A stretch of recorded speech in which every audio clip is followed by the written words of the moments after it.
ಇತ್ತೀಚಿನ ದಿನಗಳಲ್ಲಿ ಎಲ್ರಿಗೂ ಗೊತ್ತೇ ಇದೆ, ಕನ್ಸೀವ್ ಆಗೋದೇ ಒಂದು ದೊಡ್ಡ ಪ್ರಾಬ್ಲಮ್. ಅಂದರೆ ಗರ್ಭ ಧರಿಸೋದಕ್ಕೆ ಅಂತಲೇ ಬಹಳ ಕಷ್ಟಪಡ್ತಿದ್ದಾರೆ. ಸೊ ಒಂದು ಹೆಣ್ಣಿಗೆ ಈ ತಾಯ್ತನ ಅನ್ನೋ ಅನುಭವನೇ ತುಂಬ ವಿಶೇಷವಾದದ್ದು ಅಲ್ವಾ. ಅದರಲ್ಲೂ ತನ್ನ ಹೊಟ್ಟೆ ಒಳಗೆ ಇನ್ನೊಂದು ಜೀವ ಬೆಳೀತಾ ಇದೆ ಅನ್ನೋ ಫೀಲಿಂಗ್ ಕೂಡ ತುಂಬ ಮ್ಯಾಜಿಕಲ್ಲು. ನಮ್ಮ ಆಯುರ್ವೇದದಲ್ಲಿ ಇದಕ್ಕೆ ಅಂತಲೇ ಒಂದು ವಿಶೇಷ ಸಂಸ್ಕಾರ ಹೇಳಿದ್ದಾರೆ, ಅದೇ ಗರ್ಭ ಸಂಸ್ಕಾರ. ಸೊ ಈ ಗರ್ಭ ಸಂಸ್ಕಾರದಲ್ಲಿ ಹಲವಾರು ರೀತಿಯಾದಂಥ ನಾವು ಔಷಧಿಗಳನ್ನ ಕೂಡ ಕೊಡ್ತೀವಿ, ನ್ಯೂಟ್ರಿಷನಲ್ ಸಪ್ಲಿಮೆಂಟ್ಸ್ ಕೂಡ ಕೊಡ್ತೀವಿ. ಈ ಥರದ್ದೇ ಒಂದು ವಿಶೇಷವಾದ ಟ್ರೆಡಿಷ್ನಲ್ ಮತ್ತು ನ್ಯೂಟ್ರಿಷನಲ್ ಸಪ್ಲಿಮೆಂಟ್ ಅಂದರೆ ಅದೇ ಹೊಂಬಾಳೆ ರಸಾಯನ. ಇದರಿಂದ ತಗೊಳ್ಳೋದ್ರಿಂದ ಏನು ಉಪಯೋಗ, ಯಾಕೆ ಗರ್ಭಿಣಿಯರು ಇದನ್ನು ಸೇವಿಸಲೇಬೇಕು ಅಂತ ಹೇಳೋದಾದರೆ,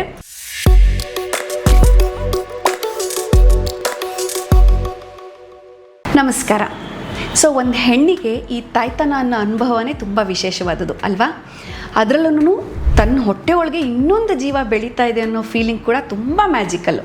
ಸೊ ಈ ಪ್ರೆಗ್ನೆನ್ಸಿ ಅನ್ನೋ ಸುಂದರ ಫೇಸ್ನಲ್ಲಿ ಬಹಳಷ್ಟು ರೀತಿಯಾದಂಥ ಫಿಸಿಕಲ್ ಚೇಂಜಸ್ಸು, ಮೆಂಟಲ್ ಚೇಂಜಸ್ನ ಈ ಹೆಣ್ಣಲ್ಲಿ ಕಾಣುತ್ತೆ. ಸೊ ತುಂಬ ಚಾಲೆಂಜಿಂಗ್ ಆಗಿರುತ್ತೆ. ಎಷ್ಟೇ ಖುಷಿಕರವಾದಂಥ ವಿಷಯವಾಗಿದ್ರೂ ಬಹಳಷ್ಟು ರೀತಿಯಾದಂಥ ಚಾಲೆಂಜಸ್ಸು ಒಂದು ಗರ್ಭಿಣಿ ಸ್ತ್ರೀ ಎದುರಿಸ್ತಾರೆ. ಸೊ ಆಲ್ರೆಡಿ ಎಲ್ರಿಗೂ ಗೊತ್ತಿರೋ ಹಾಗೆ ಈ ಟೈಮಲ್ಲಿ ಎಕ್ಸ್ಟ್ರಾ ಕೇರು, ಒಳ್ಳೆ ರೀತಿಯಾದಂಥ ಫುಡ್ ಹ್ಯಾಬಿಟ್ಸ್ ಮಾಡ್ತಾರೆ ಮತ್ತು ಒಳ್ಳೆ ರೀತಿಯಾದಂಥ ಲೈಫ್ ಸ್ಟೈಲ್ ಫಾಲೋ ಮಾಡ್ತಿರ್ತಾರೆ. ಆದರೆ ಇದಕ್ಕೂ ಮೀರಿದ ಬಹಳಷ್ಟು ಅಗತ್ಯಗಳು ಗೊತ್ತಿರೋದಿಲ್ಲ. ನಮ್ಮ ಆಯುರ್ವೇದದಲ್ಲಿ ಇದಕ್ಕೆ ಅಂತಲೇ ಒಂದು ವಿಶೇಷ ಸಂಸ್ಕಾರ ಹೇಳಿದ್ದಾರೆ, ಅದೇ ಗರ್ಭ ಸಂಸ್ಕಾರ. ಸೊ ಈ ಗರ್ಭ ಸಂಸ್ಕಾರದಲ್ಲಿ ಒಂದು ಹೆಣ್ಣು ಹೇಗೆ ಗರ್ಭಿಣಿ ಅವಸ್ಥೆಯಲ್ಲಿ ಯಾವ ರೀತಿಯಾದಂಥ ಆಹಾರ ಪದ್ಧತಿನ ಅನುಸರಿಸಬೇಕು, ಯಾವ ತಿಂಗಳಲ್ಲಿ ಏನು ಬದಲಾವಣೆಗಳನ್ನ ಮಾಡ್ಕೊಳ್ಬೇಕು, ಮತ್ತು ಯಾವ ರೀತಿಯಾದಂಥ ಲೈಫ್ ಸ್ಟೈಲ್ ಚೇಂಜಸ್ ಮಾಡ್ಕೊಳ್ಬೇಕು, ಫಿಸಿಕಲ್ ಆ್ಯಕ್ಟಿವಿಟೀಸ್ ಇರ್ಬೋದು, ಇನ್ಕ್ಲೂಡಿಂಗ್ ಮೆಂಟಲ್ ಆ್ಯಕ್ಟಿವಿಟೀಸು, ಮಾನಸಿಕವಾಗಿಯೂ ಆರೋಗ್ಯ ಕಾಪಾಡ್ಕೊಳ್ಬೇಕಲ್ವಾ. ತಾಯಿ ಆರೋಗ್ಯಕ್ಕೆ ಮತ್ತು ಮಗುವಿನ ಆರೋಗ್ಯಕ್ಕೆ ತುಂಬಾ ಮುಖ್ಯ ಅದು. ಸೊ ಈ ಗರ್ಭ ಸಂಸ್ಕಾರದಲ್ಲಿ ಹಲವಾರು ರೀತಿಯಾದಂಥ ನಾವು ಔಷಧಿಗಳನ್ನ ಕೂಡ ಕೊಡ್ತೀವಿ, ನ್ಯೂಟ್ರಿಷನಲ್ ಸಪ್ಲಿಮೆಂಟ್ಸ್ ಕೂಡ ಕೊಡ್ತೀವಿ. ಈ ಥರದ್ದೇ ಒಂದು ವಿಶೇಷವಾದ ಟ್ರೆಡಿಷ್ನಲ್ ಮತ್ತು ನ್ಯೂಟ್ರಿಷನಲ್ ಸಪ್ಲಿಮೆಂಟ್ ಅಂದರೆ ಅದೇ ಹೊಂಬಾಳೆ ರಸಾಯನ. ಸೊ ಅದರಲ್ಲೂ ಇದನ್ನು ನಮ್ಮ ಕರ್ನಾಟಕ ರಾಜ್ಯದಲ್ಲಿ ಬಹಳಷ್ಟು ಕಮ್ಯುನಿಟಿಗಳಲ್ಲಿ ತಲೆತಲಾಂತರದಿಂದ ಇದನ್ನು ಫಾಲೋ ಮಾಡ್ಕೊತಾ ಬಂದಿದ್ದಾರೆ. ಸೊ ಮನೇಲಿ ಯಾರಾದರೂ ಪ್ರೆಗ್ನೆಂಟ್ ಲೇಡಿ ಇದ್ದರೆ ಇದೊಂದು ಟ್ರೆಡಿಷ್ನಲ್ ರೆಸಿಪಿನ ಮಾಡಿ ಕೊಡೋದು ಒಂದು ವಾಡಿಕೆ ಆಗಿದೆ. ಏನಿದು ಹೊಂಬಾಳೆ ರಸಾಯನ ಅಂತಂದರೆ, ಇದರಲ್ಲಿ ಹೊಂಬಾಳೆ, ಹಾಲು, ಡ್ರೈ ಫ್ರೂಟ್ಸು, ಕೇಸರಿ ಈ ಥರ ಮುಂತಾದಷ್ಟು ಮನೇಲೇ ಇರುವಂಥ ಒಳ್ಳೆ ನ್ಯೂಟ್ರಿಷನಲ್ ಇಂಗ್ರೀಡಿಯೆಂಟ್ಸ್ನ ಹಾಕ್ತಾರೆ. ಇದ್ರ ಜೊತೆಲಿ ನಮ್ಮ ಆಯುರ್ವೇದದವರು ನಾವೇನು ಮಾಡಿದ್ದೀವಿ ಅಂತಂದರೆ, ನಮ್ಮಲ್ಲಿ ಉಪಯುಕ್ತವಾದಂಥ ಗರ್ಭಿಣಿಗೆ ಮತ್ತು ಮಗುಗೆ ಏನೇನು ಉಪಯುಕ್ತವಾದಂಥ ಚೂರ್ಣಗಳು, ಭಸ್ಮಗಳಿದೆ, ಅದನ್ನು ಕೂಡ ಈ ಟ್ರೆಡಿಷ್ನಲ್ ರೆಸಿಪಿಗೆ ನಾವು ಇಂಗ್ರೀಡಿಯೆಂಟಾಗಿ ಹಾಕಿ ಇದರ ಉಪಯುಕ್ತತೆಯನ್ನು ಇನ್ನಷ್ಟು ಹೆಚ್ಚಿಸಿದ್ದೀವಿ. ಸೊ ಇದನ್ನು ಮುಖ್ಯವಾಗಿ ಗರ್ಭಿಣಿಯರು ತಮ್ಮ 3ನೇ, 5ನೇ, 7ನೇ ಮತ್ತು 9ನೇ ತಿಂಗಳಲ್ಲಿ ತೊಗೊಳ್ಬೇಕು. ಅದರಲ್ಲೂ ವಿಶೇಷವಾಗಿ ಪುಷ್ಯ ನಕ್ಷತ್ರ ಯಾವತ್ತಿರುತ್ತೆ ಅವತ್ತಿನ ದಿನ ತೊಗೊಳ್ಬೇಕು. ಸೊ ತಿಂಗಳಿಗೆ ಒಂದು ದಿನ ಪುಷ್ಯ ನಕ್ಷತ್ರ ಅಂತ ಪಂಚಾಂಗದ ಪ್ರಕಾರ ಬರುತ್ತೆ, ಅಂದರೆ ಪ್ರತಿ 27 ದಿನಕ್ಕೊಂದ್ಸತಿ ಬರುತ್ತೆ ಇದು.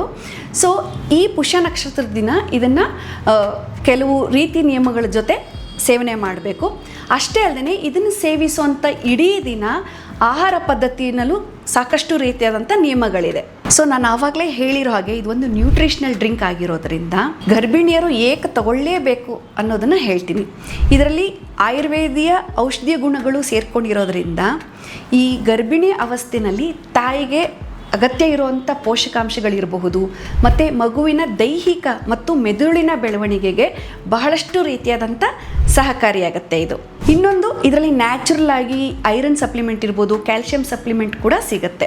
ಮತ್ತು ಇತ್ತೀಚಿನ ದಿನಗಳಲ್ಲಿ ಎಲ್ರಿಗೂ ಗೊತ್ತೇ ಇದೆ, ಕನ್ಸೀವ್ ಆಗೋದೇ ಒಂದು ದೊಡ್ಡ ಪ್ರಾಬ್ಲಮ್. ಅಂದರೆ ಗರ್ಭ ಧರಿಸೋದಕ್ಕೆ ಅಂತಲೇ ಬಹಳ ಕಷ್ಟಪಡ್ತಿದ್ದಾರೆ.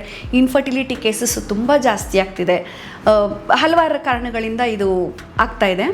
ಸೊ ಒಂದು ವೇಳೆ ಪ್ರೆಗ್ನೆಂಟ್ ಆದ್ರೂ ಕೂಡ ಬಹಳಷ್ಟು ಪೇಷಂಟ್ಸ್ ನಮ್ಮಲ್ಲಿ ಬರ್ತಾರೆ, ಏನಂತ ರಿಪೀಟೆಡ್ ಆಗಿ ಅಬಾರ್ಷನ್ ಆಗ್ತಾಯಿದೆ, ಮಿಸ್ಕ್ಯಾರೇಜಸ್ ಆಗ್ತಾಯಿದೆ. ಸೊ ಪ್ರೆಗ್ನೆಂಟ್ ಅಂತ ಖುಷಿ ಪಟ್ಟಿರ್ತಾರೆ, ಅಯ್ಯೋ ಇಷ್ಟೋ ತಿಂಗಳಿಂದ ಎಷ್ಟೋ ವರ್ಷದಿಂದ ಕಷ್ಟಪಟ್ಟಿದ್ದೀವಿ, ನ್ಯಾಚುರಲಾಗಿ ಹೆಂಗೋ ಕನ್ಸೀವ್ ಆದ್ವಿ ಅಂದ್ಕೊಳ್ಳೋಂಗಿಲ್ಲ. 1 ತಿಂಗಳು 2 ತಿಂಗಳಿಗೆಲ್ಲನೂ ಗರ್ಭ ಇಳಿದೋಗ್ಬಿಡ್ತಾ ಇರುತ್ತೆ. ಸೊ ಈ ನಿಟ್ಟಿನಲ್ಲಿ ಕೂಡ ಇದು ಬಹಳ ರೀತಿಯಾದಂಥ ಸಹಾಯಕಾರಿಯಾಗಿದೆ. ಈ ರಿಪೀಟೆಡ್ ಅಬಾರ್ಷನ್ ಆಗದೇನೆ ಇರೋ ಹಾಗೆ ಇದರಲ್ಲಿರೋವಂಥ ಗಿಡಮೂಲಿಕೆಗಳು, ಔಷಧಿ ಗುಣಗಳು ಪದೇ ಪದೇ ಅಬಾರ್ಷನ್ ಆಗದಿರೋ ಹಾಗೆ, ಮಿಸ್ಕ್ಯಾರೇಜಸ್ ಆಗದಿರೋ ಹಾಗೆ ಗರ್ಭಸ್ಥಾಪಕ ದ್ರವ್ಯಸ್ ಅಂತಲೇ ನಾವು ಇದರಲ್ಲಿ ಉಪಯೋಗಿಸಿರ್ತೀವಿ. ಸೊ ಗರ್ಭಸ್ಥಾಪನೆಯನ್ನು ಮಾಡುತ್ತೆ. ಸೊ ಆದಷ್ಟು ಗರ್ಭ ಅಬಾರ್ಷನ್ ಆಗದಿರೋ ಹಾಗೆ ಚೆನ್ನಾಗಿ ಬೆಳವಣಿಗೆ ಆಗೋ ರೀತಿಯಲ್ಲಿ ಇದು ಉಪಯುಕ್ತವಾಗಿದೆ. ಮತ್ತು ಇನ್ನೊಂದು ಕಾಮನ್ ಸಮಸ್ಯೆ ಪ್ರೆಗ್ನೆನ್ಸಿನಲ್ಲಿ ಆಗೋದು ಅಂತಂದರೆ ಈ ಮಗುವಿಗೆ IUGR ಅಂತ ಹೇಳ್ತೀವಿ, ಅಂದರೆ ಇಂಟ್ರಾಯೂಟ್ರೈನ್ ಗ್ರೋತ್ ರಿಟಾರ್ಡೇಷನ್ ಅಂತ. ಸೊ ಇದೇನಂತಂದರೆ ಮಗುವಿನ ಬೆಳವಣಿಗೆ ಸರಿಯಾಗಿ ಆಗ್ತಾ ಇರಲ್ಲ, ಇಂಟ್ರಾಯೂಟ್ರೈನ್ ಗ್ರೋತ್ ರಿಟಾರ್ಡೇಷನ್. ಸೊ ಇಂಟ್ರಾಯೂಟ್ರೈನ್ ಗರ್ಭದ ಒಳಗಡೆ ಗ್ರೋತ್ ರಿಟಾರ್ಡೇಷನ್, ಮಗುವಿಂದು ಗ್ರೋತ್ ಕುಗ್ತಾ ಹೋಗ್ತಾ ಇರುತ್ತೆ ಅಥವಾ ಸರಿಯಾಗಿ ಬೆಳವಣಿಗೆ ಆಗ್ತಾ ಇರೋದಿಲ್ಲ. ಸೊ ಅಂಥ ಕಂಡೀಷನ್ಸಲ್ಲೂ ಕೂಡ ಈ ಹೊಂಬಾಳೆ ರಸಾಯನನ ನಿಯಮಿತವಾಗಿ ಹೇಳಿರೋ ತಿಂಗಳಲ್ಲಿ ಕರೆಕ್ಟಾಗಿ ತೊಗೊಂಡ್ರೆ ಅವ್ರು ತಗೊಳ್ತಾ ಇರೋ ಬೇರೆ ಚಿಕಿತ್ಸೆ ಜೊತೆಲಿ ಬಹಳಷ್ಟು ರೀತಿಯಾಗಿ ಇದು ಉಪಯೋಗ ಆಗುತ್ತೆ. ಸೊ ವೀಕ್ಷಕರೇ, ಗೊತ್ತಾಯ್ತಲ್ಲ. ಸೊ ಇದು ಕೇವಲ ಆರೋಗ್ಯಕರ ಅಷ್ಟೇ ಅಲ್ಲದೆ ಇದು ತುಂಬ ಕುಡಿಲಿಕ್ಕೂ ರುಚಿಕರವಾಗಿದೆ.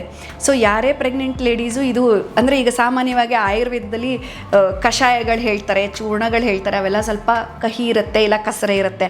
ಆದರೆ ಇದ್ರಲ್ಲಿ ಖುಷಿ ಪಡೋ ವಿಚಾರ ಅಂತಂದರೆ ಇದು ಸ್ವೀಟ್ ಆಗಿರುತ್ತೆ, ಬಹಳ ಟೇಸ್ಟಿ ಆಗಿರುತ್ತೆ.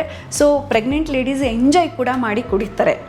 ಸೊ ನಿಮಗೆ ಯಾರಾದರೂ ಪ್ರೆಗ್ನೆಂಟ್ ಲೇಡೀಸ್ ಗೊತ್ತಿದ್ದಾರೆ ಅಥವಾ ನೀವು ಪ್ರೆಗ್ನೆಂಟ್ ಇದ್ದೀರಾ ಅಂತಂದರೆ ಖಂಡಿತ ಈ ನ್ಯೂಟ್ರಿಷನಲ್ ಸಪ್ಲಿಮೆಂಟ್ನ ತಗೊಳ್ಳೋದನ್ನ ಮರಿಬೇಡಿ. ಧನ್ಯವಾದ.